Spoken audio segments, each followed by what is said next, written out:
बलिदान परमो धर्म। अगर मैं कहूँ कि धुरंधर का असली हीरो रणवीर सिंह नहीं है, वो कोई और है, तो आप मानोगे नहीं? तो चलिए शुरू करते हैं धुरंधर द रिवेंज, या कहेगी धुरंधर पार्ट 2 मूवी कैसी है। और हाँ, ये मैं स्पॉइल नहीं करने वाला कि धुरंधर या कहे रणवीर सिंह से बड़ा धुरंधर दूसरा कौन है। ये आप खुद सिनेमाघर में जाके आप खुद देखिए कि रणवीर सिंह से बड़ा धुरंधर इस मूवी में असल में कौन है। चले जानते हैं इस मूवी के बारे में, या कहे कि शुरू करते हैं इस मूवी के रिव्यू के बारे में। उससे पहले अगर आप चैनल पर नए हैं तो चैनल को लाइक, शेयर और सब्सक्राइब करें। चलिए शुरू करते हैं इस वीडियो को। धुरंधर द रिवेंज वहीं से शुरू होती है जहां धुरंधर पहली पार्ट, या कहे धुरंधर पहली, जहां पे खत्म हुई। जहां पे शुरुआत में इस मूवी में हमें रणवीर सिंह की पुरानी कहानी, या कहे रणवीर सिंह आखिरकार वो क्या करते थे, किस तरीके से उन्होंने रॉक को ज्वाइन किया, या कहे एजेंट बनने की शुरुआत कहाँ से हुई, ये हमें दिखाई गई। उसके बाद मूवी वहाँ से शुरू होती है जहाँ ये पार्ट 1 खत्म हुई थी। रणवीर सिंह की बैक स्टोरी दिखाने के बाद ये मूवी रणवीर सिंह कैसे लहर के किंग बनते, या कहे शेर ऑफ बलज बनते, ये हमें इस मूवी में दिखाया गया। और साथ ही में हमें इसके अगले चैप्टर में हमें ये भी दिखाया गया है कि सिंह की सच्चाई बाहर कैसे आती है, कैसे उनके पुराने राज अपनी नई ज़िंदगी में, या कहे पाकिस्तान में कैसे नए आके उभरते, ये हमें इस मूवी में दिखाया गया है। अगले चैप्टर की बात करें तो जिस तरीके से इंडिया में 26/11 और आतंकी हमले जिस तरीके से हुए, उसको ये मूवी या कहे कि धुरंधर पार्ट 2 में कैसे दिखाया, या उसके बाद उन लोगों को, उन आतंकियों को किस तरीके से रणवीर सिंह ने मारा, या कहे कि मार के सबके सामने एक्सपोज किया, उस चैप्टर में हमें दिखाया गया है।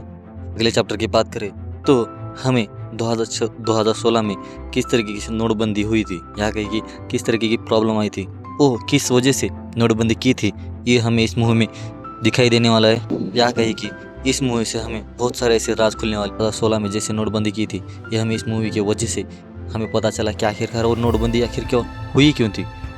और सबसे बड़ा सवाल, आखिरकार बड़े साहब कौन है, ये इस हमें मूवी में दिखाया गया है। और हाँ, ये मैं स्पॉइल नहीं करने वाला, आप खुद सिनेमाघर में जाकर ये स्पॉइल, या कहे बड़े साहब आखिरकार है कौन, ये भी आप सिनेमाघर में जाके देखिए, या कहे कि आपको देखना पड़ेगा। अब बात करते हैं स्टोरी की।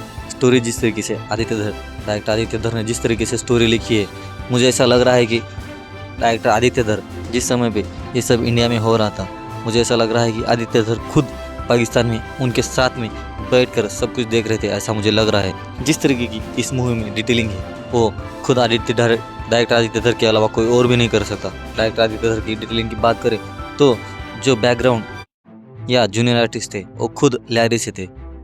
हर शूटिंग खत्म होने के बाद वो खुद लहरी के लोगों से पूछते थे कि भाई आखिरकार ऐसा ही होता था क्या, तो उन्होंने खुद कहा कि हाँ ऐसा ही होता था। जिस दिन गोलियां नहीं चली उस रात हम नहीं सो पाते थे, क्योंकि आज गोलियां क्यों नहीं चली, इस वजह से हम पूरी रात नहीं सोते थे। ऐसी डिटेलिंग खुद डायरेक्टर आदित्य धर ही कर सकते हैं। धुरंधर द रिवेंज इस मूवी से वजह से हमें द उरी, या कहे उरी द सर्जिकल स्ट्राइक, इस मूवी से कनेक्शन कैसा है, या कहे कि दोनों मूवी एक दूसरे से कनेक्ट कैसे है, ये भी हमें इस मूवी में दिखाया गया है। या कहे कि इतनी प्रिसीजन तरीके से डिटेलिंग की गई है इस मूवी की। अगर बात करें एक्टिंग की तो सभी एक्टर अपनी जगह पे बिल्कुल सही है। और हाँ, स्टोरी राइटिंग और सिनेमाटोग्राफी, या कहे डायरेक्शन, और सब कुछ टॉप नॉच है। अगर बात करें स्टार की तो इस जैसे मूवी को, या कहे कि इन जैसे मूवी को स्टार देना ही सबसे बड़ी गलती होगी।